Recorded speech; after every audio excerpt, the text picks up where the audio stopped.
Here you can see various shear force diagrams and bending moment diagrams on either sides and different loading types in the middle. Now, if you are asked to select the shear force diagram or bending moment diagram corresponding to a given type of loading, how will you do it?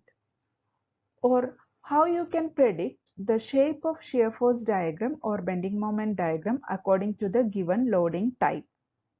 This video will provide the answer for these questions. Now let's move on.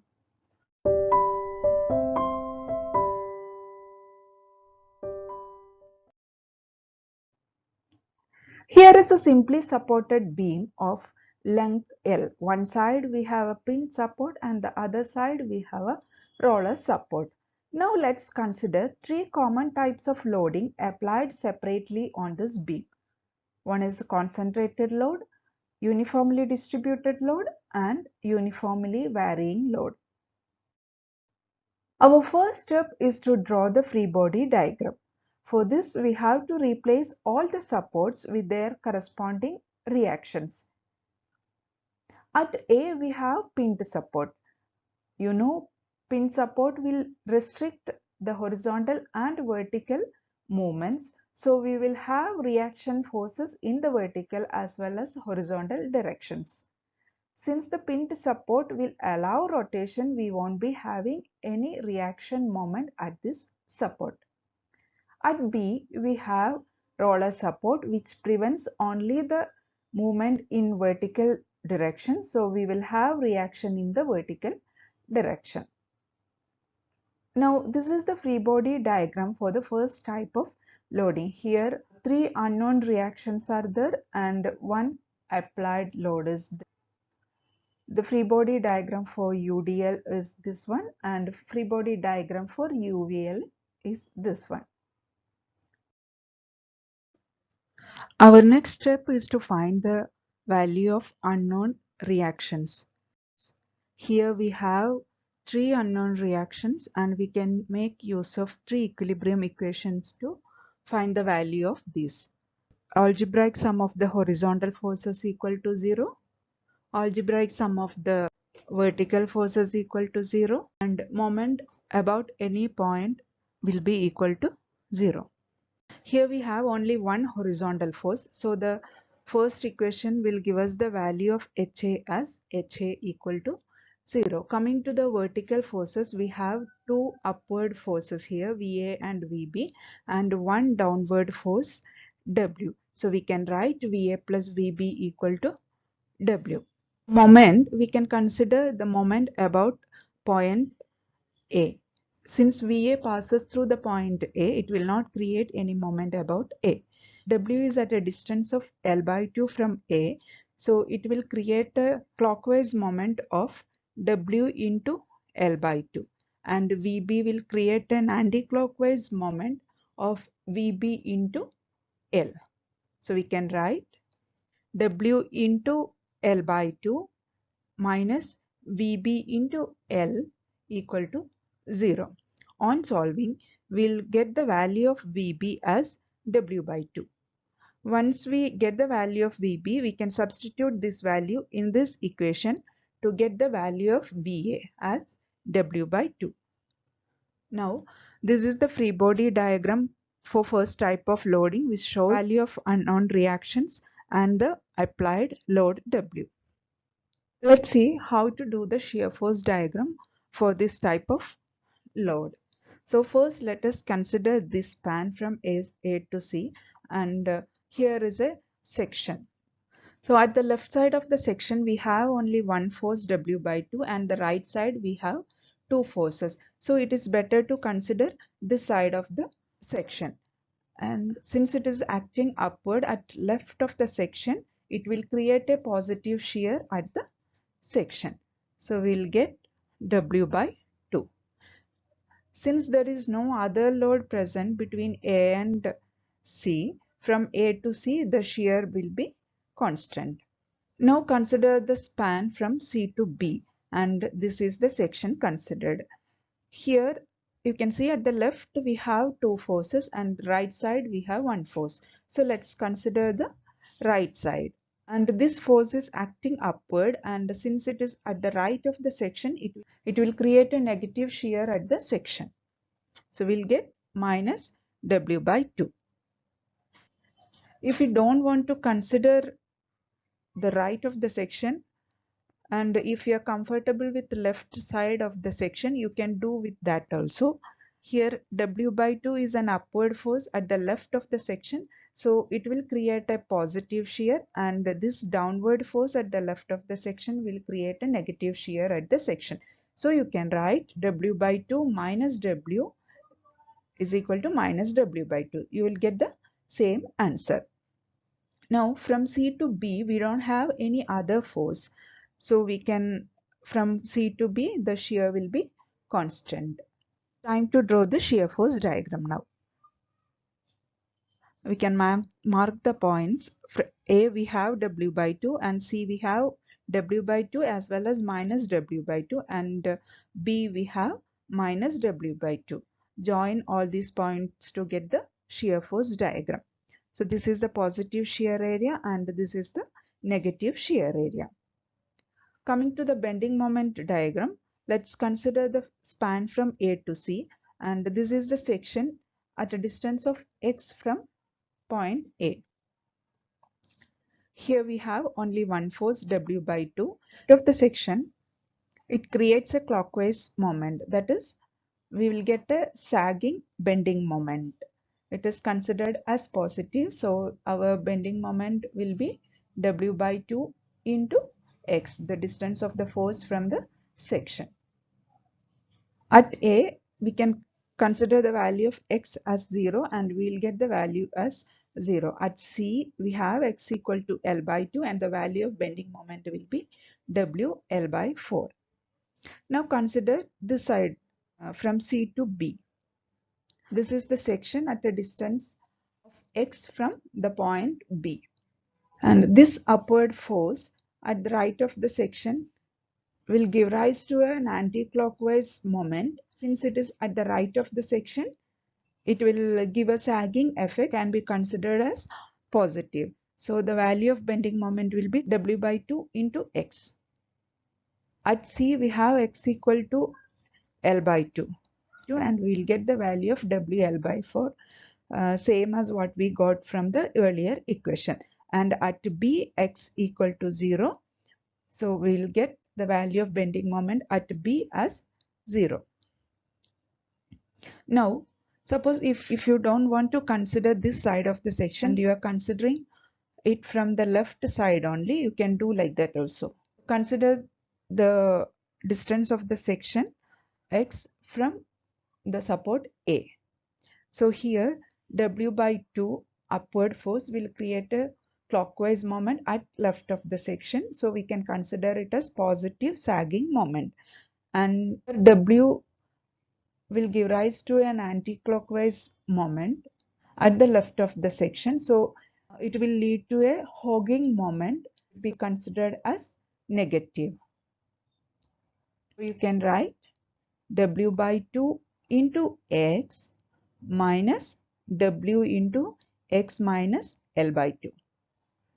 And at C, you have to give a value of x equal to L by 2 and at B, x equal to L.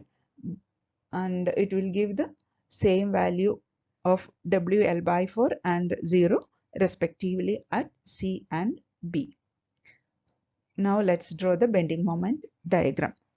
At C, we have WL by 4 and A and B, we have 0. So on joining, we'll get the bending moment diagram. This is the positive bending moment area. Now let's consider the second type of loading. First, we have to find the value of unknown reactions.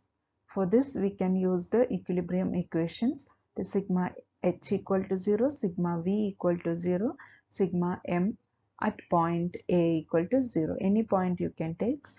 So sigma h equal to 0 will give us the value of HA equal to 0. And we have two upward vertical forces and one downward vertical force. So it is UDL and W is W per unit length, we can get the total value of load as W into L. So VA plus VB will be equal to WL. For finding the moment about A, let's consider this UDL as a point load of value WL. This is value of the total load WL acting at a distance of L by 2 from the point A. Now consider the moment about point A. VA will not produce any moment since it is passing through the point A. Now WL will produce a clockwise moment of WL into L by 2, and VB will produce an anti-clockwise moment of VB into L.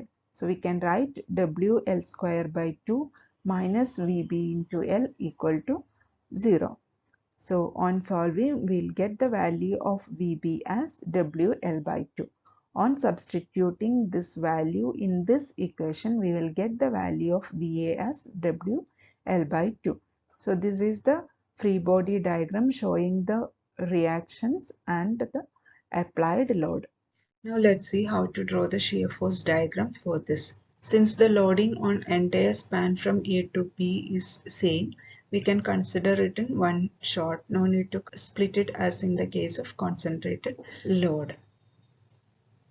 So this is the section at a distance of X from point A. Here both the sides of the section we have same number of loads. So any side is okay for us.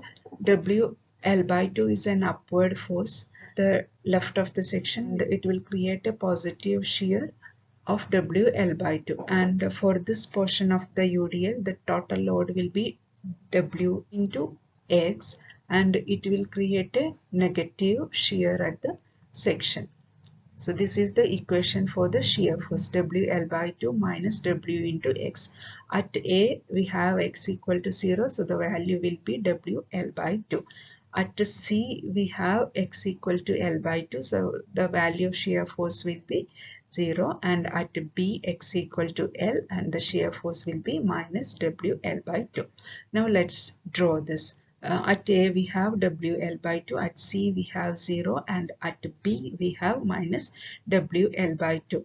Now before drawing this, you can see this equation. The value of the shear force varies according to the value of X, and the degree of X is 1 here.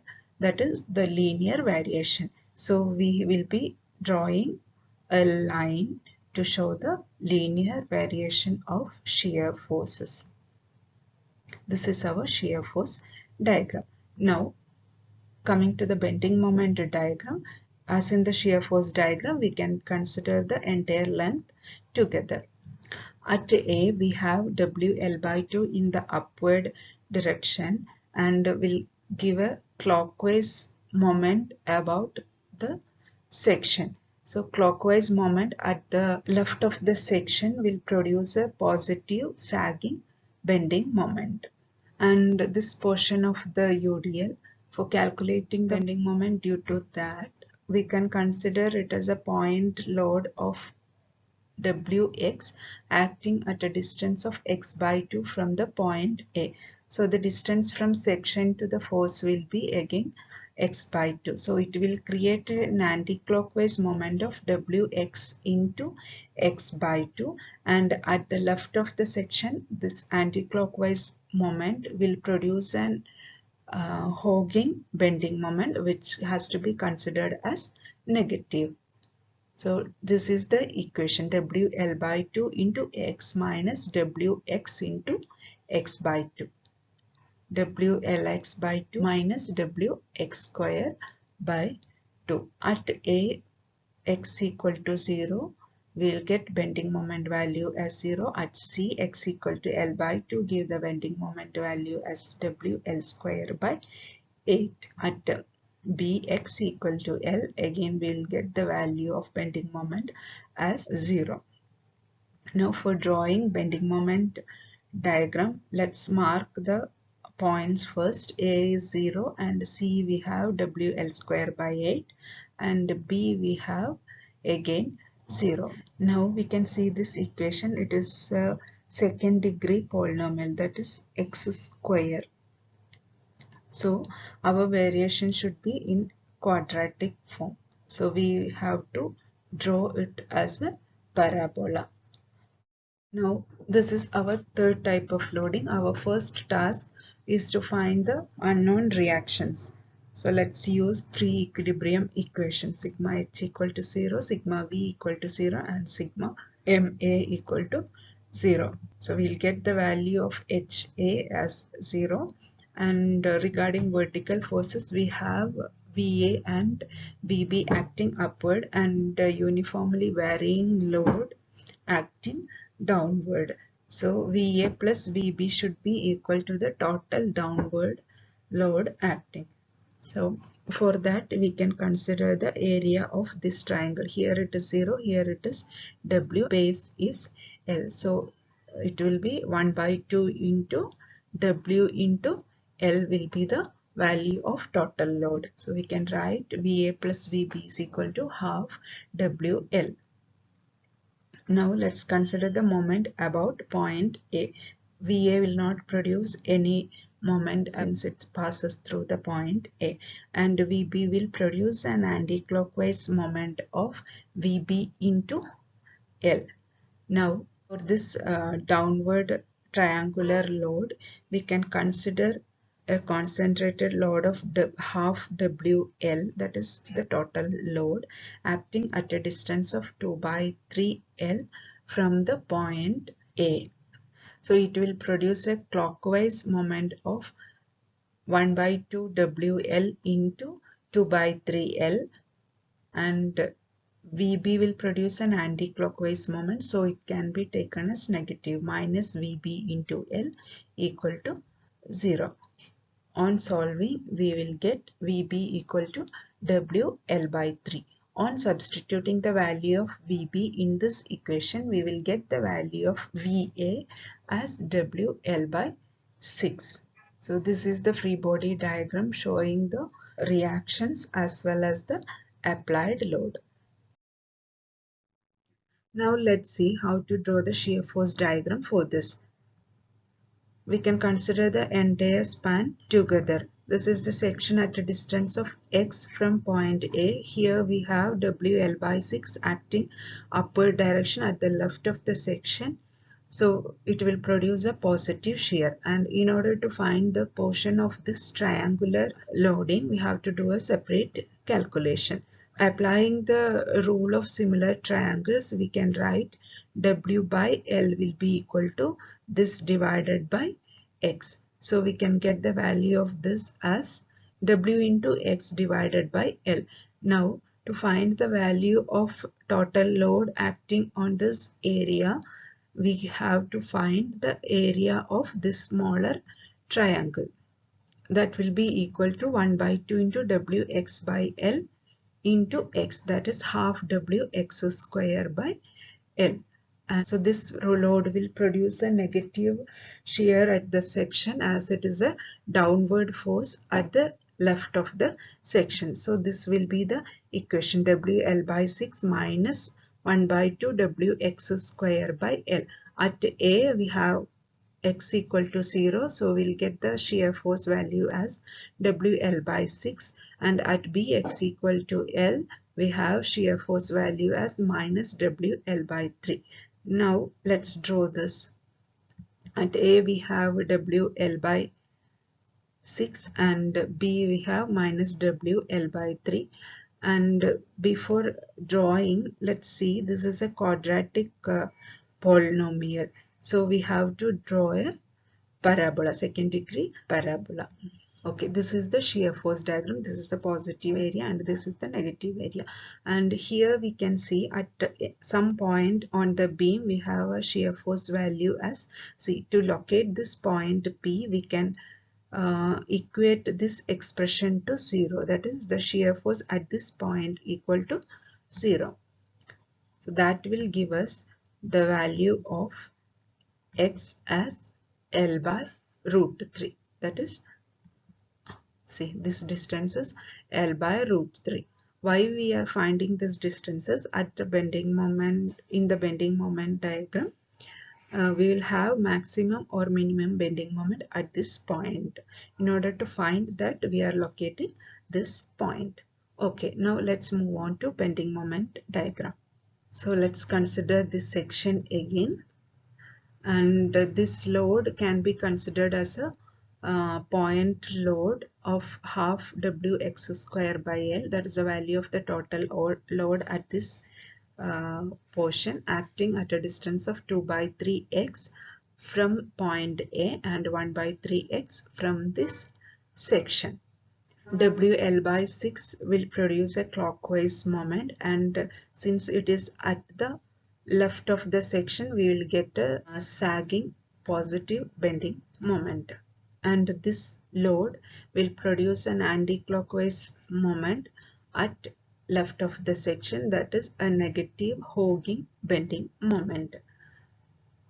So we can write WL by 6 into x minus half into Wx square by L into x by 3, that is 1 by 3x. So we'll get the equation as WLx by 6 minus Wx cube by 6. At A we have x equal to 0 and value of bending moment will be equal to 0. At B we have x equal to L and value will be equal to 0. Now we have to find one bending moment at one more point, that is at P, which is where we have to put the value of x as x equal to L by root 3. So we'll get the value of WL square by 9 root 3. Now let's draw this. At A we have 0 and at B we have 0 and at P we have WL square by 9 root 3, and this equation you can see this is a cubic polynomial, third degree polynomial, so we have to draw a cubic parabola. So this is a positive bending moment area.